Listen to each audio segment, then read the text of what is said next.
Okay, so today we are going to discuss about Docker architecture. So as I told that okay, this training is about Kubernetes, but I will give you the overview about Docker, and we are using Docker as a container runtime. So I will explain you what are the main components of Docker and give you the overview about that. Okay, so what is Docker? Docker is an open source platform. Okay, which automate scaling deployment management of your application in containerization format. Okay, so Docker architecture, several components. The major main components are Docker engine, Docker image, Docker containers, registry, and network. So let's discuss what is Docker engine. So Docker engine is, you can say, the heart of Docker, or is a core component of Docker, which is responsible for what exactly it is going to do. It is going to build the container, run the container, manage the container. Mainly three components are there. First component is Docker daemon. It will be run where you are going to install the Docker engine, manage the Docker images, containers, network, volume, everything. Docker daemon is going to manage it.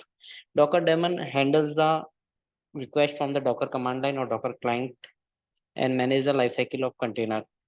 And it is the you say that whenever it receives the request from the client, Docker daemon only connect to the host operating system and communicate.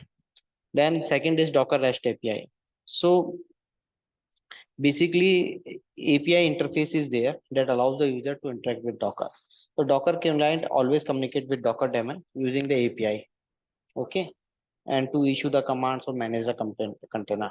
Then comes last one Docker CLI. It is a command line utility which will be using it for Docker run, Docker build, Docker pull. So that is communicating through Docker daemon. The CLI command sent to the Docker daemon through the REST APIs only. Okay. Now comes to the Docker image. So what is Docker image? Docker image are read-only templates. Okay. It is used to create the Docker container. So it includes what? It includes the image can includes the application such as your code, runtime, system tools, library, and dependency. Images are built in the declarative specification. So Docker file, using the Docker file, we can build the images, customize the images. Then Docker images actually is a layered architecture. Basically, a Union FS file system is used for creating the images. Each layer represent the changes, okay, in the base image. So there will be a base image which all the vendors nowadays is providing. Top of that, when you write the Docker file, you will be adding the layers. Okay, so layering architecture will be used for creating the images. Okay, now comes to the container. That is the main reason that why we are covering Docker. So Docker container are lightweight and isolated and executable unit that runs the application. So whenever image runs, it becomes a container, and they are lightweighted. Container are used from the created from the Docker image, as I told. It encapsulate what application and its dependency. Okay, and each container operates in the separate isolated environment. Okay, and the host system and enable the portability and scalability. Container leverage feature like it takes a Linux kernel feature only, like namespace C group. Namespace provide the your the isolation, and C group do the host man like resource management kind of thing.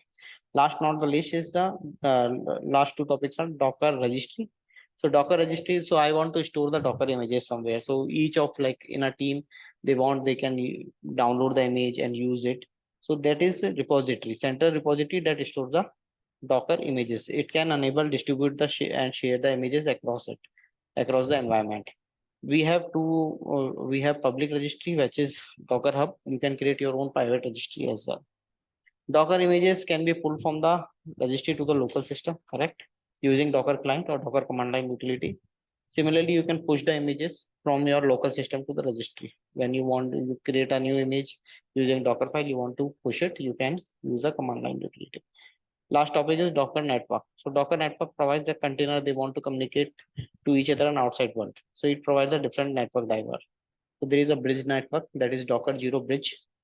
That is the container to container communication happens. Then overlay network, host network is there. So container can be connected to one or more. networks, enabling inter-network communication and everything. So currently when I install the Docker, basically when I install the Docker zero bridge network is already there, that in a host, if one container wants to communicate to other container, that will be used. Okay. So that's all is the main components of Docker.